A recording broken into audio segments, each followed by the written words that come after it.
Welcome to the instructional video.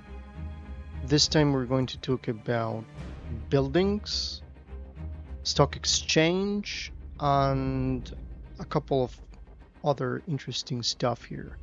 So what about buildings in realpolitiks? Buildings in realpolitiks are represented by building slots over here. You can see that there's a flag and there's the representation of these flags all over your state that are going to tell you that there is an empty building slot. Also, you can see it from afar that there are 3 building slots available to us here. Also, we have another one here in the Pelagos and over here in the Ionia Nicaea in here.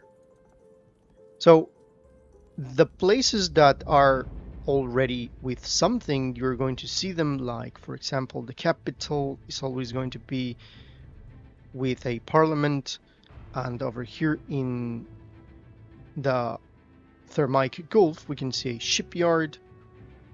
So we are going to select the building slots here and we're going to be presented with this window. In here we can see security, society, economy, and industry. In security you have hospitals. As you can see, hospitals are going to cost time to be built, are going to cost resources. Building maintenance is another thing that we have to take into account. Building maintenance is how much of these we're going to be paying each turn, and by turn means each month. Then we have existing ones. This is going to tell you how much of them you have. Then we're going to be presented with the effects and then the requirements. As you can see, it says required terrain, and it says here arid desert, forest, dry steppe, semi-arid desert, so on and so forth. We have a lot of different types of terrain here. So let me show you here in terrain. If you're wondering how do you know what is this type of terrain of Chalkidia, you go to the province management window and you're going to go down here and you're going to see here terrain. Then here you're going to see Mediterranean. Let's check what is the Peloponnesus. The Peloponnesus is Mediterranean as well. Macedonia is Mediterranean as well. If we go to Sofia instead, up in here, we're going to see that Sofia is listed as forest. Returning to Greece, we're going to see here that we have hospitals, international airports, barracks, prisons, rocket silos when you start building your nukes, defensive fortifications, and shipyards. Over here in society we have skyscrapers, universities, sports center, theaters, leader statues, artificial islands, NGO office, parliament, and the United Nations headquarters. In economy you have farms, tourist zones, markets, stock markets, garbage dumps, and cosmodrome. In industry you have a sawmill, a factory, a coal power plant, a wind power plant, a nuclear power plant, open pit mines, mining shafts, oil wells, rare metals extraction facilities, offshore wind farms, and mining platforms.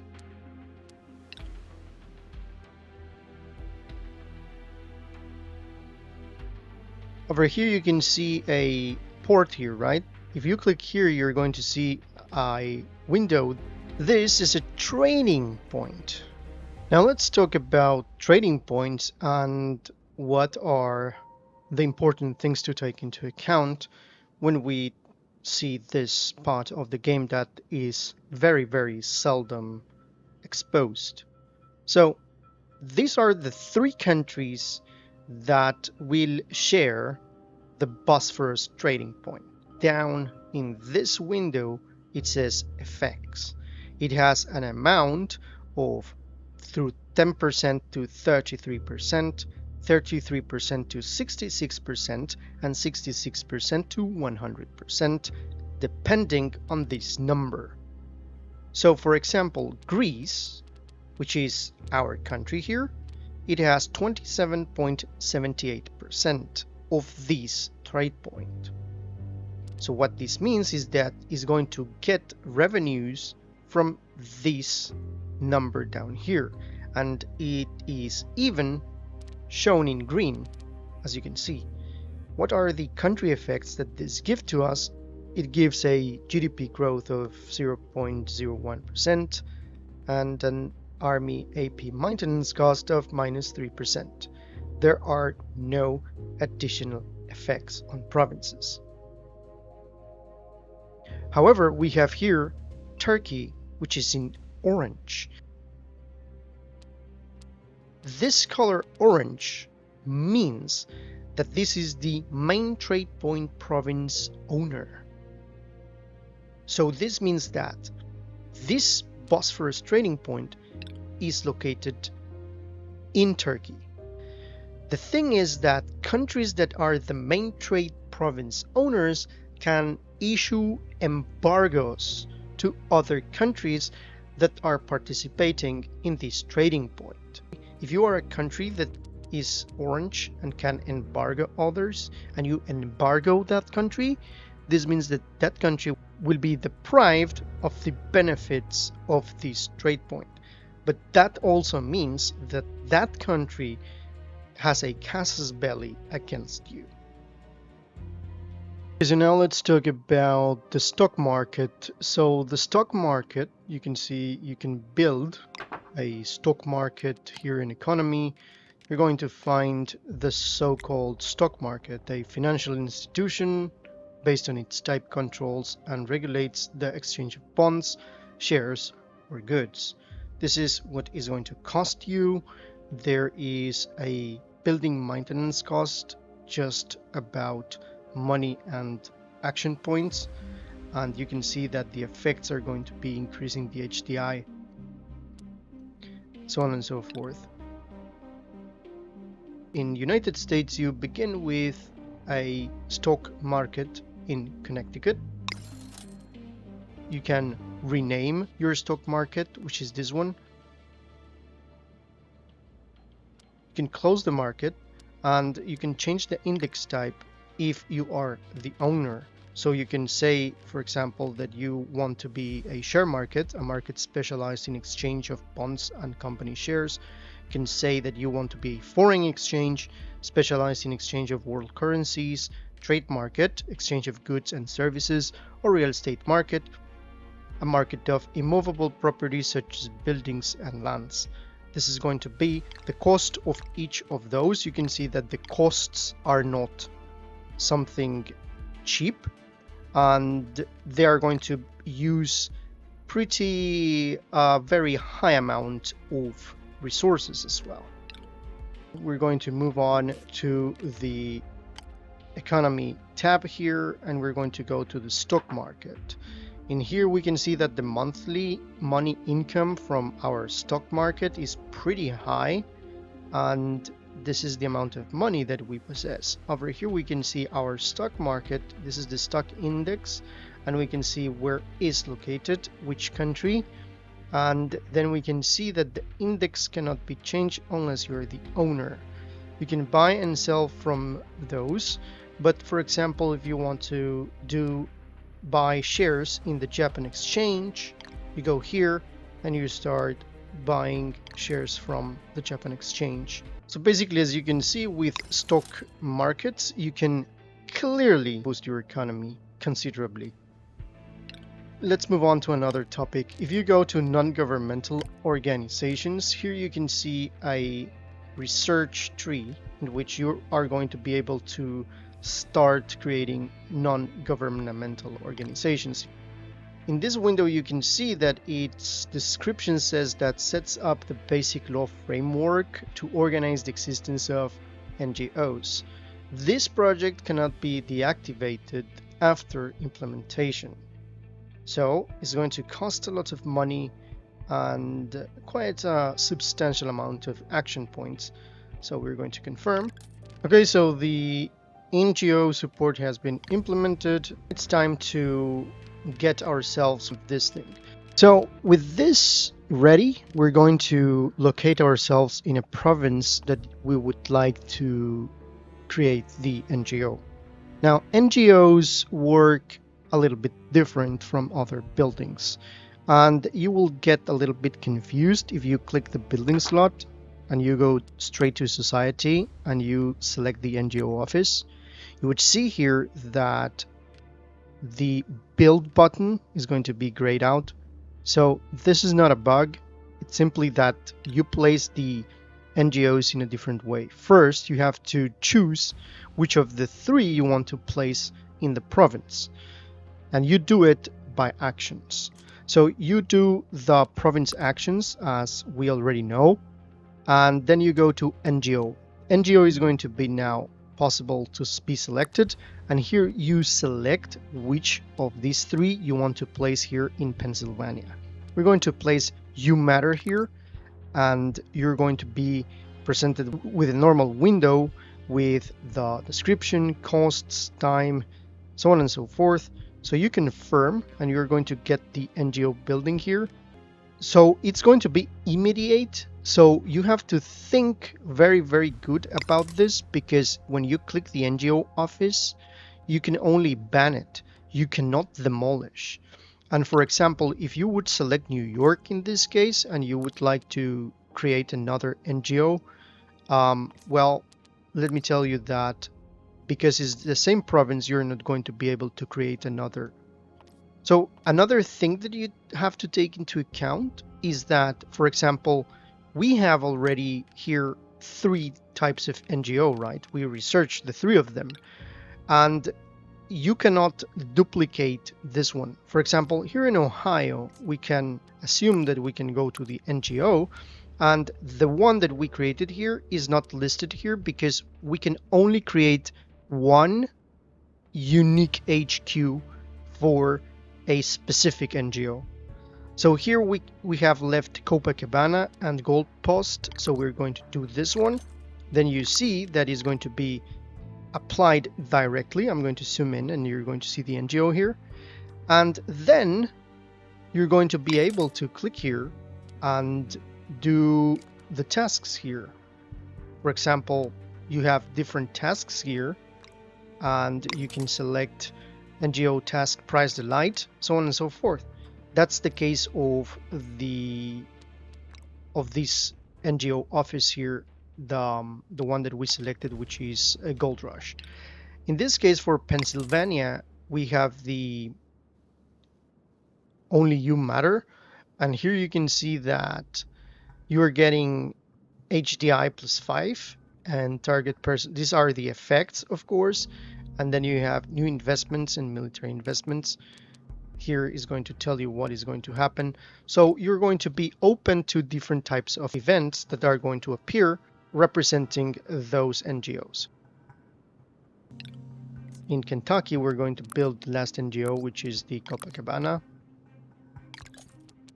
And there you go. So you can see different options as well here for a pile of sand or business deal. So let's take that into account when you build NGOs. And of course, because these are non-governmental organizations, you don't have control over them basically.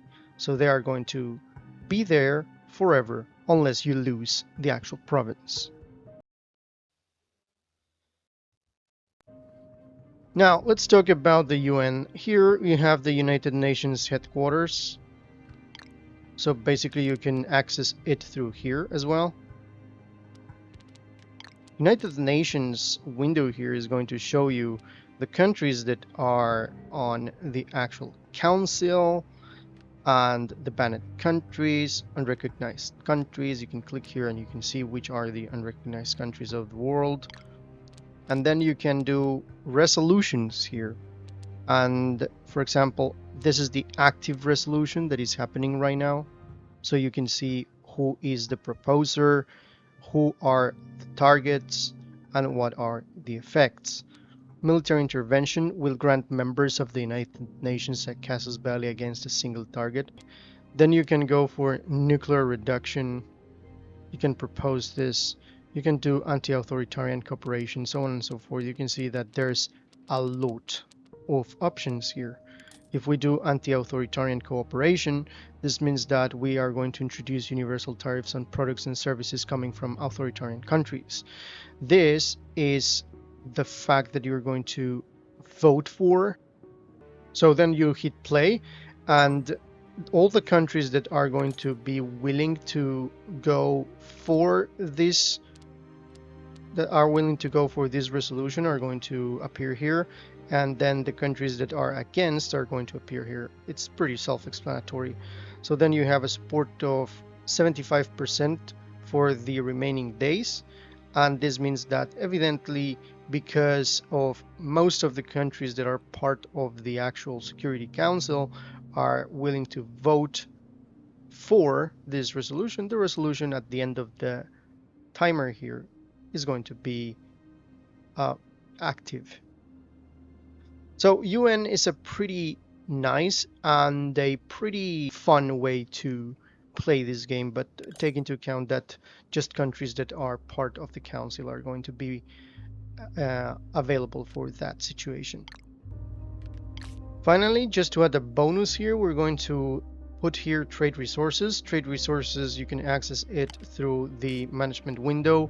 You can go to the economy, and in economy you're going to find the trade resources here in the tab of resources, trade resources here, or also you can go here in your flag and hit trade resources. This is pretty self-explanatory. You're going to be presented with this window in which you can buy or sell. Buy is in blue and sell is in green. So you select, for example, fuels, and in this case we have pretty good amount of fuels here. So we're going to go all the way up in here if we want to sell all the fuels, and this is the actual price that we're going to get. This is the amount of money that we're going to get. The same thing is going to happen when you buy, for example. We're going to buy. So this means that we're going to get this amount of resources. This is going to be the price of the fuels that we want to buy, 35 per unit. So if we buy something like an amount of 9,000, the price is going to go up. This is going to be the amount that we must pay in order to get 9,000 fuel. So the price is going to go up the more you want, obviously, the more demand that you have. So then you can see that the most expensive resource is rare earth elements. Then we have fuels, and finally the current price of this one is 20.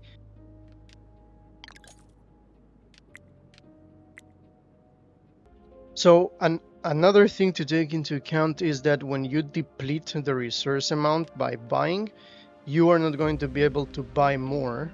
Okay, you are not going to be able to buy more unless you wait for a month, and this thing is going to be then you're going to be able to get a little bit more.